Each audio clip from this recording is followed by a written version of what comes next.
This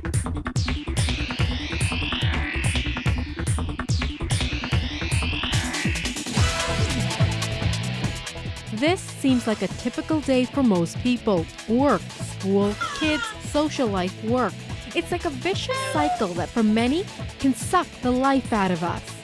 But sometimes, or at least once in your hectic day, you need time to breathe, meditate, or take a walk in the labyrinth. I look at the young people right now, and stress goes very deep because the expectations on them are high, and they want to do well, and that means a lot of work and a lot of stress to deal with it. This labyrinth is put out a few times a year at the University of Victoria's Interfaith Chapel to help students and faculty cope with the stress of exams. It's like you're putting yourself in a totally different context.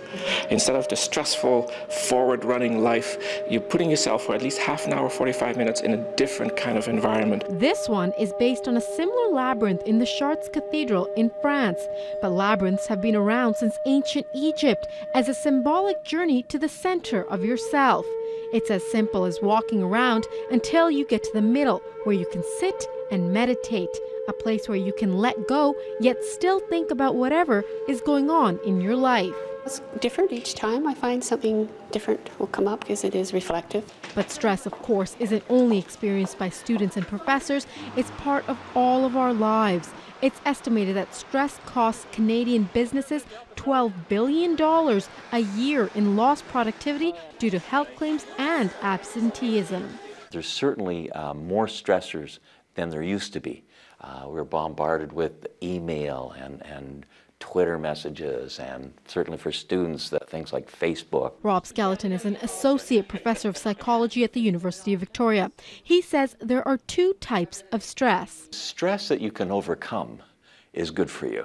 Succeeding and developing a sense of competence is good for you. Stress that you can't overcome, that causes you to fail, is not good for you. Stress can cause a whole range of diseases: cancer, high blood pressure, heart disease, kidney disease, etc.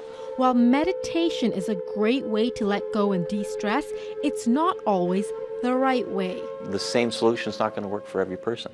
You have to find your own ways of going about these things. Listen to music, exercise, do anything that takes away the pressure.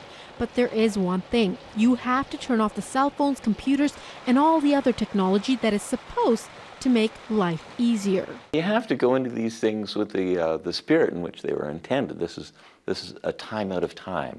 It's a time away. Well, you think that, with all the conveniences that we have in life, we might have less stress, but it seems like the opposite is actually happening. I have one rule: I never take work home with me. It's the best way to keep stress at bay and, of course, relax. Meditation and laughter also helps.